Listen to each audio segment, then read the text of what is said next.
আজকের রেসিপি ধনিয়া মাছ। ধনিয়া চিকেন তো অনেক খাওয়া হয়েছে, কিন্তু আজকে একটু নতুনত্ব ট্রাই করলাম।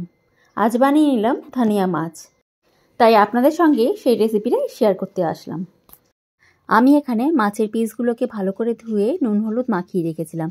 সর্ষে তেল গরম করে মাছের পিসগুলো এক এক করে তেলে ছেড়ে দিচ্ছি। আমি এখানে রুই মাছ ব্যবহার করেছি, আপনারা এই রেসিপি চাইলে কাতলা মাছেও করতে পারেন। মাছগুলো এপিট ওপিট করে ভালো করে ভেজে নিলাম, এবার তুলে রেখে দিচ্ছি। আর সেম তেলের মধ্যে আমরা এখানে দিয়ে দিচ্ছি সামান্য জিরে আর তেজপাতা ফোড়ন। ফোড়নটা ভালো করে তেলের সাথে মিশে গেলে আমরা এখানে দিয়ে দেবো কেটে রাখা পেঁয়াজ। পেঁয়াজটাকে ভালো করে ভেজে নিতে হবে তেলের মধ্যে, এবং পেঁয়াজটা সামান্য লাল হয়ে গেলে এখানে দিয়ে দিচ্ছি টমেটো আর পেঁয়াজ ভালো করে ভাজতে হবে। এটা আমি আস্তে আঁচে ঢেকে দেবো। ঢেকে এটা যতক্ষণ ভাজা হবে ততক্ষণ পর্যন্ত আমরা এখানে মশলা তৈরি করে নিচ্ছি। মিক্সার গ্রাইন্ডারের মধ্যে নিয়ে নেব কয়েকটা আদার টুকরো, কয়েক কোয়া রসুন, কাঁচা লঙ্কা আপনাদের ঝালের আন্দাজ মতো, এবং এখানে দিয়ে দেবো সবথেকে মেন ইনগ্রিডিয়েন্ট ধনে পাতা। এখানে দিয়ে দেওয়ার পর আমি এখানে দিয়ে দিচ্ছি সামান্য গোটা জিরে এবং সামান্য গোটা ধনে। জিরে আর ধনে এভাবে মশলার সঙ্গে পেস্ট করে নিলে রান্নাটার স্বাদটা একটু বেশি হবে। আপনারা চাইলে গুঁড়ো ব্যবহার করতে পারেন। আমি এখানে মিক্সার গ্রাইন্ডারে ভালো করে মশলাটা গ্রাইন্ড করে নিলাম, এবারে কড়াইতে ঢেলে দিলাম।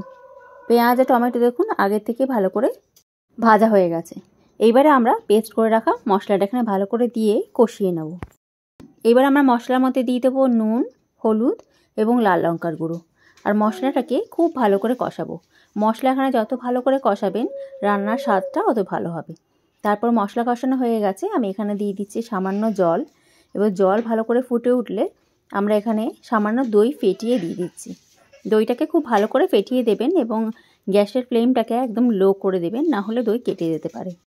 আমি এখানে দইয়ের বাটি ধোয়া জলটাও দিয়ে দিলাম এবং ভালো করে মিশিয়ে নিলাম।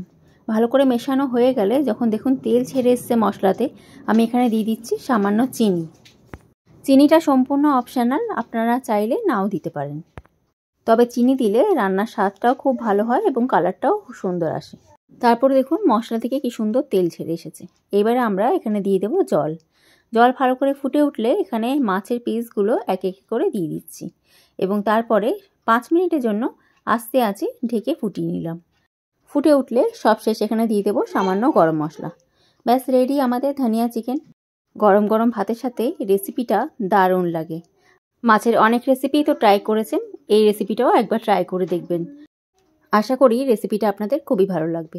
ভালো থাকবেন, সুস্থ থাকবেন এবং মিনুস কিচেন চ্যানেলে ভালো ভালো ডিলিশিয়াস রেসিপি দেখতে থাকবেন। আসছি নতুন ভিডিওতে নতুন রেসিপি নিয়ে। ধন্যবাদ।